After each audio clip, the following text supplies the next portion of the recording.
में गिर गया है, जिस वजह से ये नीचे की जो वैली जो घाटी है, ये घाटी में जलस्तर अचानक बढ़ गया।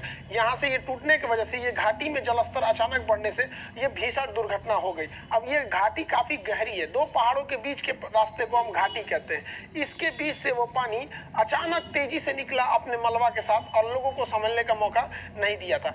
हालांकि अब देखेंगे गाइडलाइंस के हिसाब से तो ऐसे घाटियों में बांध वगैरह बनाना मना किया गया है, क्योंकि ये बहुत गहरी घाटी है। यहाँ पर इसके बीच में कभी भी तबाही आएगा तो पानी का ढलान इतना तेज रहता है कि कभी भी संभलने का ये मौका नहीं देगा। ग्लेशियर जो होते हैं वो बर्फ के पहाड़ होते हैं। लोग कई हजार साल से ये बर्फ पिघले ही नहीं होते हैं, लेकिन कभी कभी क्या होता है, इन बर्फ के दबाव से इनके अंदर एक गड्ढे बन जाते हैं और नीचे से पानी पिघलना लगता है। जैसे यहाँ एक झील बन गया गड्ढा और यहाँ से पिघलने लगेगा और ये आगे जाके किसी पहाड़ों के बीच की घाटी से निकलने लगेगा, जो आगे जाके नदी से मिलेगी और उसके बाद इस ग्लेशियर का कटान चालू हो जाएगा। ग्लेशियर में जिस जगह पर पानी आके मिलता है वो नीचे से इस ग्लेशियर को काटते जाता है, जिस वजह से ऊपर का लोड हो जाता है और ये ऊपर से नीचे से ग्लेशियर का तल पतला हो गया और ये ऊपर से दरार पड़ने के बाद ये इसमें गिर जाता है, जिससे कि पानी अचानक आगे बढ़ता है। कुछ लोग का कहना है, मतलब कुछ भूगोलवेताओं का ऐसा मानना है कि ग्लेशियर के जगह पे वहां पर एक बहुत बड़ा लैंडस्लाइड यानी पत्थर का एक टुकड़ा गिरा, जिस वजह से ग्लेशियर भी पिघलने लगे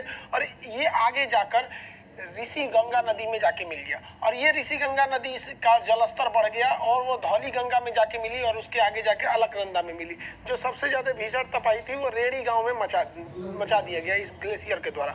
अब अगर आप ध्यान देंगे तो ग्लेशियर जो होते हैं ये बर्फ के बहुत बड़े बड़े टुकड़े होते हैं। ये पहाड़ होते हैं बर्फ के, कई हजार साल तक ये गले ही नहीं होते हैं। ये जो ग्लेशियर टूटता है तो बहुत बड़े मात्रा में टूटता ही जाता है। इसे रोकना एकदम असंभव है, क्योंकि एक टूटेगा तो दूसरा सब एक साथ गिरने लगेंगे सब। और इसका सबसे बड़ा कारण क्लाइमेट चेंज है। इससे नदी का जलस्तर उठ जाएगा और ये अचानक पानी आगे बढ़ेगी और बाढ़ ला देगी अचानक से। ग्लेशियर टूटने में सबसे बड़ी समस्या क्या होती है, अगर छोटा सा भी ग्लेशियर टूटता है ना तो एक बड़े से ग्लेशियर को गिरा देता है लोड के वजह से और उसे कंट्रोल नहीं किया जा सकता है। और इनको शक्ति दे देती है नदियों की घाटियां या जो पर्वतों की घाटी है।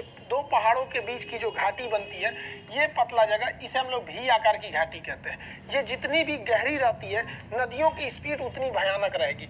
ये घाटी से ही नदियों की जो घाटी की गहराई होती है उसे हम प्रवणता कहते हैं, इंग्लिश में ग्रेडियंट। तो क्वेश्चन भी आता है नदियों की शक्ति किससे मिलती है, तो प्रवणता यानी ग्रेडियंट, शुद्ध भाषा में उसे कहते हैं हम लोग कि ढाल से मिलती है।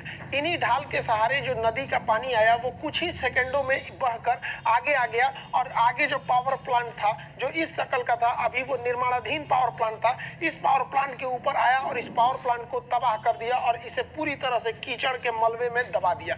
ये जो पावर प्लांट था ये दो पावर प्लांट थे, एक तपोवन एक ऋषि गंगा नामक पावर प्लांट, जो पूरी तरह से क्षतिग्रस्त हो गए। इसमें कई लोग अभी भी फंसे हुए हैं, कुछ लोगों की जान गई, सैकड़ों लोग फंसे हुए, इसके टनल में भी अंदर फंसे हुए हैं। अब यहाँ पर इस जो घटना हो रही है इस घटना को रोका भी जा सकता है। हर साल उत्तराखंड में कुछ ना कुछ देखने को मिलता है। 2013 में एक बड़ा सा मिला, फिर एक यहाँ पे देखने को ऐसे दुर्घटना मिले। जो लोग फंसे उनके बचाने के लिए एनडीआरएफ की टीम बनाई गई थी। 2005 में एक स्पेशल एक्ट किया था, आपदा प्रबंधन एक्ट। इसके तहत कहा गया कि केंद्र सरकार और राज्य सरकार एक ऐसी फोर्स का गठन करे जो पुलिस और आर्मी की तरह काम करे, लेकिन उसका मुख्य काम आपदा में लोगों को बचाना हो। तो 2005 के एक्ट के तहत 2006 में केंद्र सरकार ने national disaster response force NDRF का गठन किया।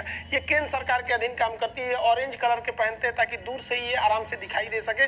कोविड के दौर में बिहार और असम में बाढ़ आ गया था तो उस समय भी एनडीआरएफ ने बहुत महत्वपूर्ण भूमिका निभाई थी। हर राज्यों की अपनी अपनी एसडीआरएफ भी होती है, स्टेट डिजास्टर रिस्पांस फोर्स। ये भी 2005 के अधिनियम के तहत 2006 में गठित किए गए।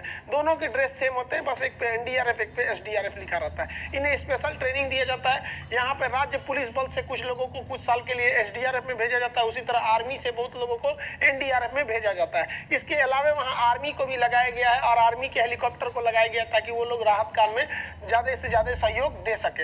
यहाँ पर जो रोड वगैरह क्षतिग्रस्त हो गई है इसके लिए बीआरओ को लगाया गया। बीआरओ जो है बॉर्डर रोड ऑर्गेनाइजेशन, ये सेना का ही एक अंग होता है। ये इसकी गठन 1960 में किया गया था। बॉर्डर पे जितने भी रोड बनाए गए हैं वो सारी की सारी बीआरओ ने ही बनाए हैं। बीआरओ को तो डर इस बात का भी है कि अगर बॉर्डर रोड ऑर्गेनाइजेशन ने इन सड़कों को तेजी से नहीं बनाया तो आगे की कनेक्टिविटी टूट जाएगी और अभी चीन के साथ हमारा बॉर्डर पे तनावपूर्ण माहौल है। इस समय कनेक्टिविटी टूटना बहुत ही गलत होगा, इसका दुरुपयोग चाइना कर सकता है। हालांकि अब चाइना जो है वापस अपने अपने पोजीशन पे लौट रहा है, इसको हम लोग कभी और चर्चा करेंगे। उत्तराखंड की सीमा चीन से लगती है, इस वजह से आईटीबीपी को भी बुलाया गया। आईटीबीपी जो होता है Indo Tibet border police force, 1962 के इंडो साइनो वार, चाइना के लोगों को साइनो कहा जाता है, उसके बाद इसका गठन किया गया था।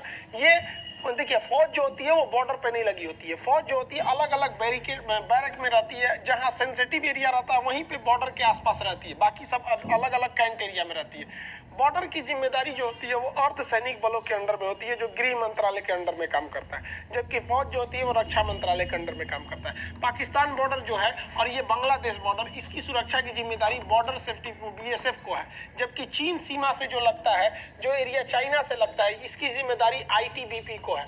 जबकि नेपाल जो बॉर्डर लगता है, ये नेपाल बॉर्डर, यहाँ की जिम्मेदारी एसएसबी की रहती है और इस साइड वाला एरिया असम राइफल का रहता है। असम राइफल में भूटान की रक्षा तो हम लोग खुद ही करते हैं, इसलिए यहाँ कोई अलग से पैरामिलिट्री लगाने की जरूरत नहीं पड़ती है। लेकिन अगर वही तटरेखा की बात करेंगे तो ये करती है कोस्ट गार्ड। देखिए जितने भी बॉर्डर सिक्योरिटी वाले हैं सब के सब गृह मंत्रालय के अंदर काम करते हैं, जबकि कोस्ट गार्ड जो होता है वो रक्षा मंत्रालय के अंदर में काम करता है, इसलिए इसको गलती मत कर दीजिएगा। उत्तराखंड में बार बार आने वाले हिमस्खलन तथा भूस्खलन से आने वाली तबाहियों के पीछे वहां के स्थानीय लोग एक बहुत साल पहले हुए न्यूक्लियर डिवाइस को जिम्मेदार मानते हैं। देखिए 1964 में चाइना ने परमाणु परीक्षण कर लिया और परमाणु संपन्न देश हो गया। हालांकि हम लोगों ने उसके बाद 10 साल बाद 1974 में स्माइलिंग बुद्धा के नाम से परमाणु परीक्षण किए थे, पर वो पूरी तरह सक्सेस नहीं हुआ था। बाद में हमें 1998 में हम लोगों ने शक्ति 98 के नाम से परीक्षण किया था, वो सफल हुआ था। तो 64 में चाइना ने जब परीक्षण किया अपने पश्चिमी राज्य सिंजियांग में, तो भारत के लिए एक खतरा का माहौल आ गया, क्योंकि 1962 में हमें एक तरफा हार देखने को मिली थी चाइना से, खास करके इसी एरिया में जो अक्साई चीन के एरिया में। तो भारत उस समय अपने आप को मतलब थोड़ा सा असुरक्षित महसूस कर रहा था। चाइना को रोकने के लिए अमेरिका भी प्लान बना रहा था, वो चाइना पर नजर रखने के लिए भारत के सीमावर्ती एरियाओं की मदद लेना चाहता था। इसी बीच अमेरिकी खुफिया एजेंसी जो CIA है वो भारतीय प्रधानमंत्री मोरारजी देसाई से संपर्क करती है और रॉ के साथ मिलकर एक डिवाइस लगाने का प्रयास करती है भारत के उत्तराखंड में स्थित ये नंदा देवी पर्वत पर। नंदा देवी पर्वत उस एरिया की सबसे ऊंची चोटी है। यहाँ पर उन्होंने nuclear powered telemetry listening device नाम की एक मशीन लगाई थी। ये मशीन के अंदर प्लूटोनियम था। जापान में जो पहला परमाणु बम गिराया गया था उसका नाम था लिटिल बॉय। वो लिटिल बॉय जो था 6 अगस्त 1945 को जो गिराया गया उसमें यूरेनियम भरा था, लेकिन 9 अगस्त को जो परमाणु बम गिराया गया उसका कोड नाम था फैट मैन, उसमें जो था वो प्लूटोनियम था। तो इस प्लूटोनियम के पावर से वो चल रहा था ये डिवाइस। इस डिवाइस को बस एक बार पावर दे दीजिएगा तो 100 साल तक के लिए ये डिवाइस काम करनी थी। इसे 1965 में लगाना था। इसे उत्तराखंड की सबसे ऊंची चोटी नंदा देवी पर लगाना था। इसके लगाने की जिम्मेदारी दी गई, भारतीय सेना को भी इसकी जिम्मेदारी दी गई। और यहाँ पे जब इसे लगाया गया तो एक काफी भारी डिवाइस था, वहां ले जाया गया। तो डिवाइस वहां लगाने की जब तैयारी पूरी तरह हो रही थी तो वहां मौसम बिगड़ गया, वहां हिमस्खलन होने लगे, जिस वजह से वहां के लोग वापस लौटने लगे। लेकिन मौसम इतना खराब हो गया कि इन्हें मजबूरन मशीन वहीं छोड़ के वापस लौटना पड़ा। आज भी वो मशीन वहीं पर है 1965 से लेकर, और इसका जो टाइम पीरियड है ये 100 साल है। तो वहाँ स्थानीय लोगों का कहना है कि शायद इसके रेडिएशन से बार बार ऐसी घटना हो रही है। हालांकि इसे खोजने के लिए बहुत बार प्रयास किया गया था, लेकिन अब तक सफलता नहीं मिली है कि ये डिवाइस कहाँ है। लेकिन हाँ इतना जरूर है कि अगर ये डिवाइस